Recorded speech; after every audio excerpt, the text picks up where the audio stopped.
Greetings, champions. It's Dr. Mordecai, and thank you so much for joining me for this episode of Discovering Your Mission with Dr. Mordecai. On today, my guest is Paul Fain. Now, perhaps you know his name because he is a veteran journalist and analyst, and I'm sure you've read his work, seen his work, certainly have heard his podcast. For a number of years, he was with the Chronicle of Higher Education. He also, for the last decade, was with Inside Higher Education, serving as a reporter and editor. He also helped found what is known as The Key with Inside Higher Education, an amazing podcast. He was a part of that project. Now he's helping to write for what's known as the Work Shift. It's an in-depth reporting on workforce issues. And he writes for The Job, a newsletter about connections on education and the workforce. You don't want to miss this interview. I am so excited for today's guest, Paul Fain. Dr. Mordecai, and I am here with our special guest, Paul Fain. Paul, thank you so much for making time for us on today. Appreciate it, man. Thanks for having me, President Brownlee. Good to be here. Yeah, well, listen, you do some amazing work. I've already at this point have introduced you to our audience, and so they know the amazing work that you do and just the value add that you've brought to the Academy. We appreciate you. And it's always good to interview the journalists, man. And so this is a great opportunity to learn more about your insights, because I can only imagine what all you have learned and have experienced, and just that you've seen in our industry and have thoughts for its future. And so I want to jump into that. Please share with us your journey. How did you get to this point? Where did the love for journalism come from? Yeah, well, that's a good question. I mean, journalism for me, I graduated college a long time ago. And even then, you could tell it was going to be a tough industry.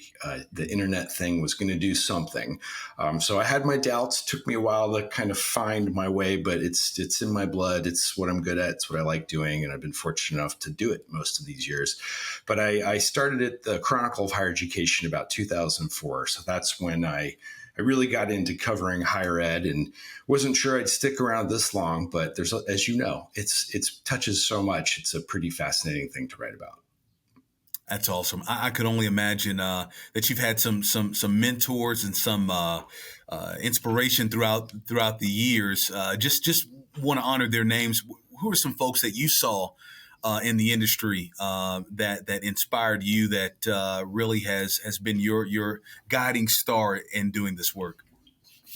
Yeah, when I first got out of college, I actually did hesitate on journalism for a lot of reasons, and was working for a science policy group in DC, and started, because I couldn't stop, I started trying to freelance. And an editor then at the Washington City paper, Richard Byrne, gave me my first professional assignment, took a risk on this freelancer who was moonlighting to do it. And I think it went pretty well, and kept on doing that. And then I got a full-time job, and he and I have kept in touch. And actually we worked together for some time at the Chronicle of Higher Education. And he also has moved into higher ed and back to journalism. So helped me see that it's not going to be a straight path for most of us. And this relates to all of everything that I read about these days and that you work on. I mean, for students today, things change fast, and even faster than they have for me. So you really have to keep nimble and an open mind about what comes next.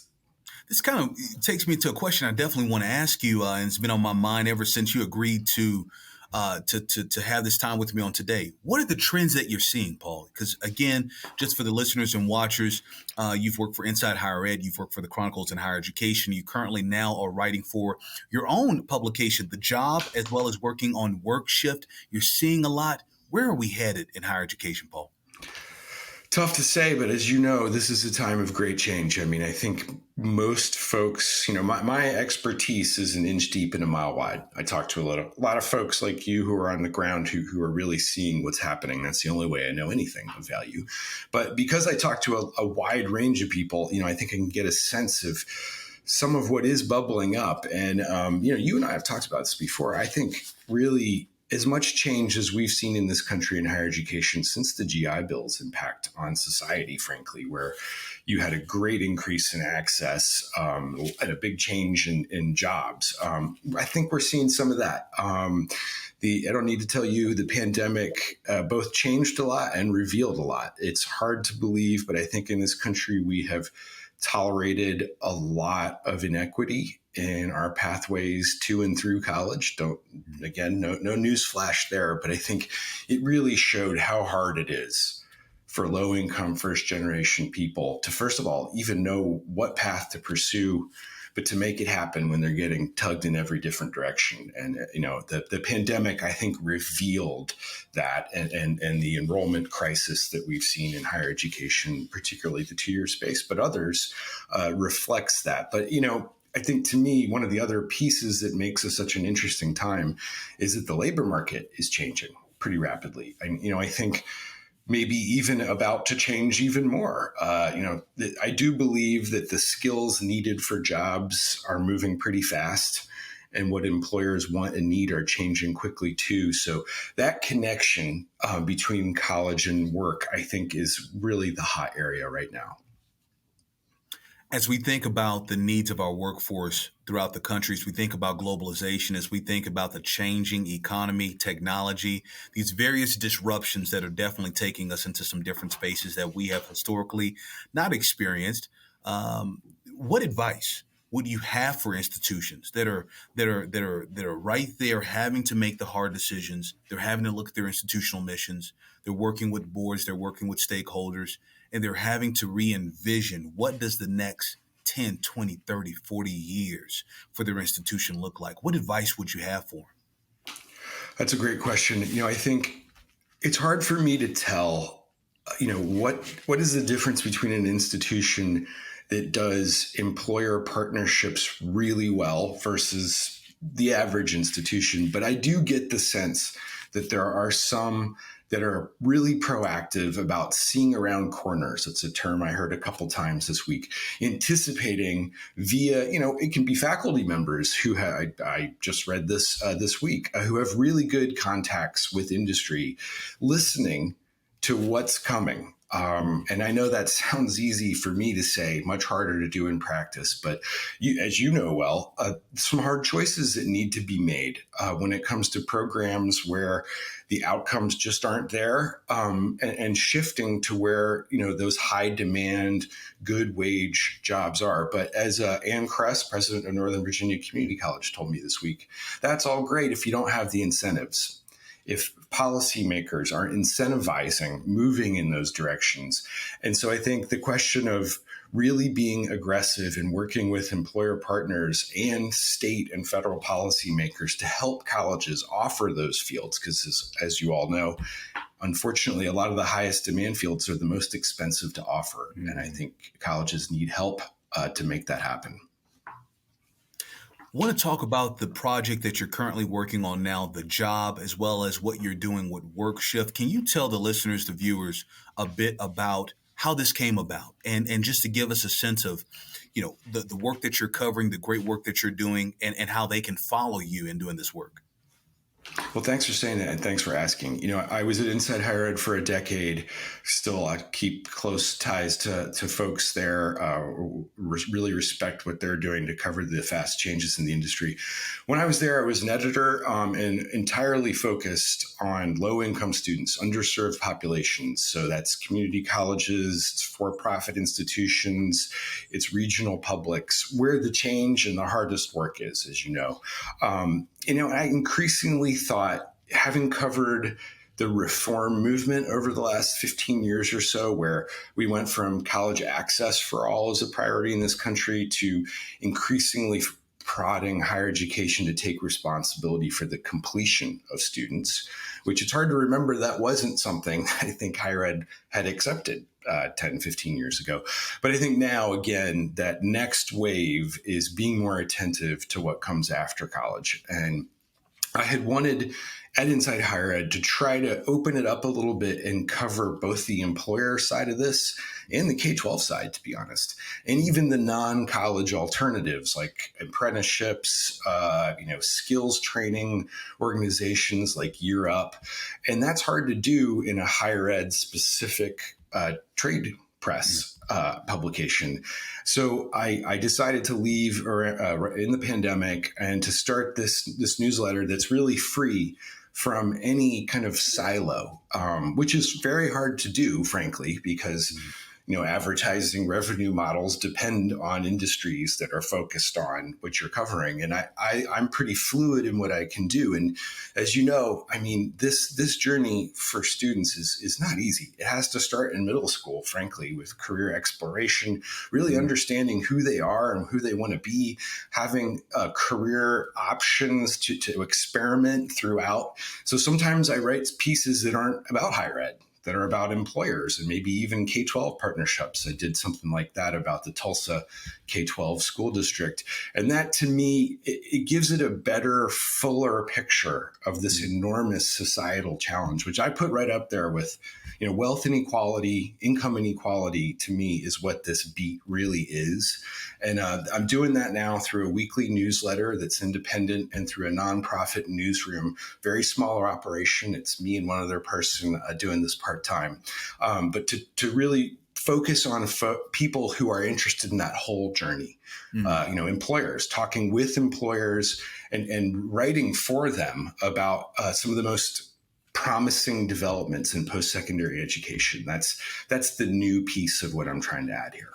That's awesome, man. That's awesome. I'm excited about it. I personally follow it. I encourage all of our viewers, our listeners, to follow as well. And in the bio, I'll be sure to include those links so you all can stay abreast of the great work that Paul is doing. Paul, one of the reasons why I created this podcast is because I wanted it to be inspirational to those that are along their journeys.